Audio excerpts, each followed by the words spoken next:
Imagine this. You're at the airport, minutes from boarding, and then you were told your carry-on is too big or too full.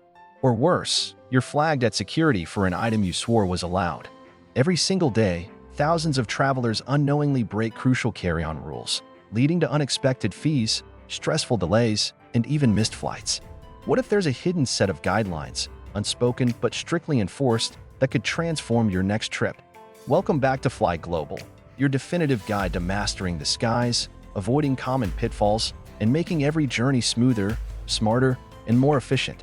Today, we're revealing the carry-on rules that most travelers still break in 2025.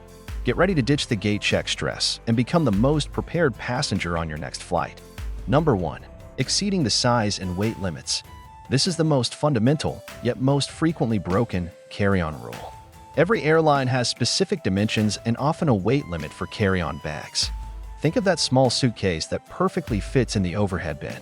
Exceeding these limits, even by an inch or a pound, can force you to gate check your bag, potentially incurring hefty fees and causing delays for the entire flight. Mark, a seasoned business traveler, admitted, "I once saw a guy arguing fiercely at the gate because his carry-on just wouldn't fit in the sizer. They made him check it for $100. I always check my airline's specific dimensions now." Airlines publish their exact carry-on size and weight limits on their websites, e.g., American, Delta, United often have slightly different rules. Always check your airline's specific policy before packing. Investing in a lightweight, compliant carry-on suitcase and a small luggage scale can save you significant time and money at the airport. Number 2. Forgetting the 3-1-1 liquid rule for non-medical items. Yes, this rule has been around since 2006, but it continues to be the top reason bags get pulled for secondary screening. Liquids, gels, and aerosols in your carry-on must be in containers 3.4 ounces, 100 milliliters, or smaller, fit into one transparent, quart-sized bag, and limited to one bag per passenger. Full-size shampoos, large lotions, or even oversized toothpaste tubes are instant red flags. Mary, 28, often sees people lose their favorite products. Just last month, someone had to toss a brand new, expensive sunscreen because it was too big, she sighed. It's such a simple rule, but people just forget. This rule applies to all non-medical liquids.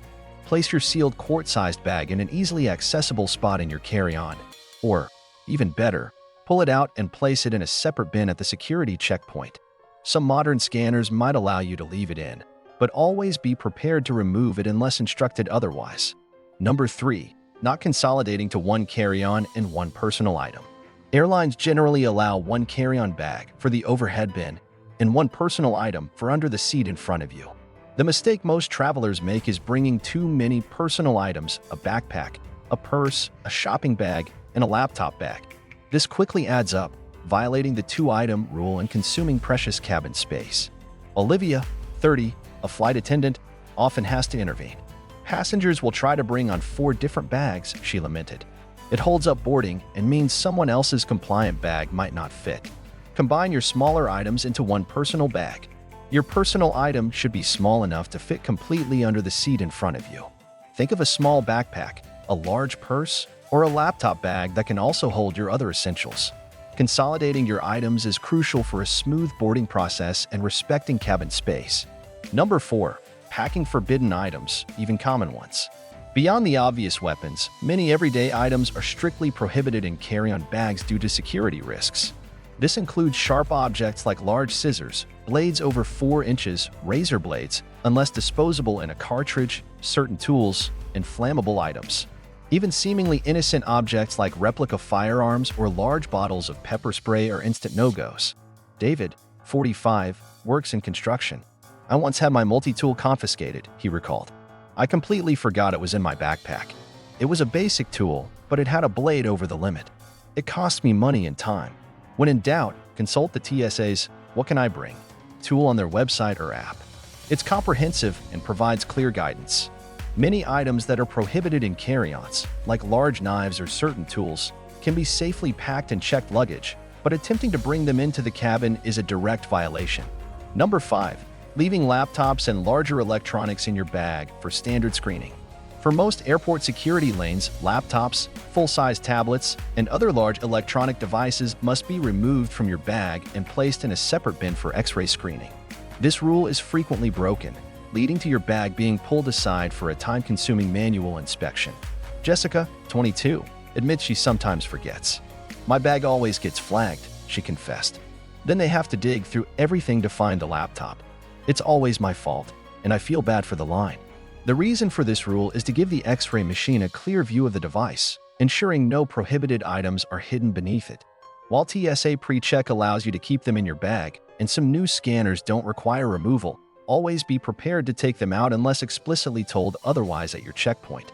Number 6. Not having a clear plan for security bin items. The moment you approach the conveyor belt, chaos can ensue if you haven't planned your bins. Travelers often fumble with shoes, coats, liquids, and electronics at the last second, creating massive bottlenecks. Not having a clear mental strategy for quickly divesting your items wastes crucial time for everyone behind you. John, 55, observes this often.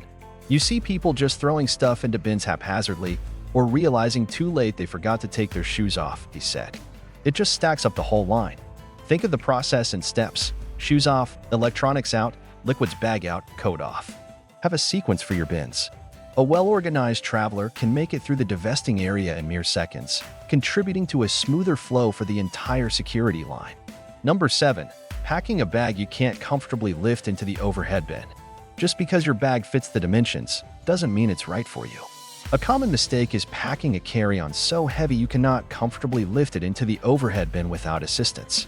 This can lead to injuries, delays while waiting for help, or flight attendants having to leave their duties to assist. A flight attendant once shared, "We see so many passengers struggling with heavy bags. It's safer for everyone if you pack what you can lift yourself. If you can't, consider checking it. If your bag is too heavy to lift safely, it's best to check it." Flight attendants are there for safety, not as baggage handlers, and their time is critical during boarding. Prioritize your safety and the efficiency of the boarding process. Number 8. Not knowing the rules for specialty items, e.g., medications, sports equipment. While some rules are universal, many travelers fail to research specific guidelines for less common carry-on items. This includes large quantities of medications, specific types of batteries, certain sports equipment, like baseball bats or musical instruments. Assumptions here lead to major problems. Lisa, 40, saw someone have their valuable tennis racket confiscated. They said it was too large for the overhead and counted as sports equipment that needed to be checked, she explained. The passenger was furious. Always check specialty item rules. For items like medical devices, specific battery types, e.g., loose lithium-ion in checked bags, or anything oversized, always consult your airline and the TSA's "What can I bring?" tool. Don't assume. A few minutes of research can save hours of hassle. Number 9. Overstuffing bags that look just right. A bag might meet the dimensions when empty, but an overstuffed, bulging carry-on becomes a completely different story. The mistake here is thinking it'll squeeze in. When your bag is bursting at the seams, it won't fit easily into the sizer, or, more critically, into the overhead bin, leading to frustrating battles at the gate. On a full flight, a passenger recounted a struggle with an overstuffed bag. The guy literally had to jump on his suitcase to try and close the bin. They laughed. It was a comedy show, but it held up boarding for 5 minutes. Always leave a little room in your carry-on. A bag that is hard-sided and perfectly sized but overstuffed can be even worse than one that's slightly off in dimensions, as it creates rigidity that prevents it from flexing into tight spaces. Number 10. Not consolidating small items into a dedicated personal item bag. Beyond the one carry-on, one personal item rule, many travelers break the spirit of the rule by having multiple small, loose items: a neck pillow, a book, a water bottle, a small pouch, a separate travel pillow. That should ideally fit inside their personal item. This clutters the floor space, risks items being left behind, and makes deplaning slower. A gate agent once quipped, "It's not a carry-on, it's a carry-all," referring to a passenger trying to board with a dozen loose items. Everything needs to be contained to make it efficient. Your personal item should be your catch-all for anything you'll need during the flight and items that don't belong in the overhead bin. This ensures a clean, organized space under the seat, prevents tripping hazards, and speeds up both boarding and deplaning. Number 11. Ignoring gate agent instructions. Gate agents are the final arbiters of carry-on compliance before boarding. A common mistake is ignoring their instructions, especially when they announce that bags are being measured or weighed, or that certain items must be gate-checked. Attempting to sneak past them, or arguing, will only lead to greater scrutiny and potentially a denied boarding. On a packed flight, a traveler saw a man deliberately try to walk past the gate agent with an oversized bag. They stopped him immediately, made him put it in the sizer, and of course, it didn't fit, he shared. He then had to pay a huge fee and got on the plane last. Gate agents are simply enforcing airline policy, often under pressure to board flights on time. Being cooperative and proactive, e.g., volunteering to gate check if you know your bag is borderline on a full flight, can actually earn you goodwill and a smoother process. Number 12. Not utilizing TSA PreCheck or Clear. For frequent flyers, a massive mistake is not enrolling in programs like TSA PreCheck or Clear, if eligible. These programs drastically streamline the security process by allowing you to keep shoes and light jackets on, and most electronics and liquids in your bag, saving considerable time and stress. David, a TSA PreCheck member, sails through security. I watch the regular line and just shake my head, he chuckled. I'm through in minutes. It's the best investment for frequent travelers, absolutely worth it. TSA PreCheck and Clear are paid programs, but the time saved and the reduced stress make them invaluable for many. Research eligibility and costs, as they can revolutionize your airport experience in 2025 by bypassing many of the common divesting rules. Breaking carry-on rules doesn't just impact you, it impacts the entire boarding process, fellow passengers, and airline efficiency. By mastering these fundamental guidelines, from respecting size limits to knowing what goes in the bins, you can transform your pre-flight experience from chaotic to calm. At Fly Global, we believe smart packing leads to stress-free traveling. If this guide helped you become a carry-on master, hit that like button, subscribe to Fly Global for more essential travel insights, and comment below what the carry-on rule you find most challenging. Safe travels and smooth sailing through security.